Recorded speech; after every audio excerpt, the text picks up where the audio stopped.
Κοντά μας έχουμε την από ποιο κανάλι? Όπου κάνετε τι?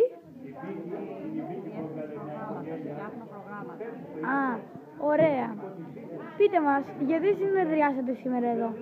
Σήμερα ήρθαμε στην Καβάλα για να φτιάξουμε βίντεο με τα τοπικά προϊόντα. Α, και πώς πήγε αυτή η συνεδρίαση? Νομίζω ότι πήγε πάρα πολύ καλά, είμαστε πάρα πολύ ευχαριστημένοι. Έτσι πιστεύω και εγώ. Τι προάγει αυτό το συνέδριο, τι προϊόν? Όλα τα τοπικά προϊόντα που φτιάχνονται εδώ με παραδοσιακό τρόπο και αγνά υλικά. Όπως λάδι, κουραβιέτες, κρασιά. Παίρνουμε και μια γενική όψη του μαγαζιού.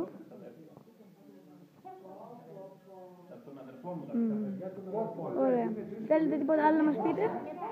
Θέλω να πω ότι είναι πάρα πολύ ωραία η Καβάλα, έρχομαι πρώτη φορά και περνάω πάρα πολύ ωραία.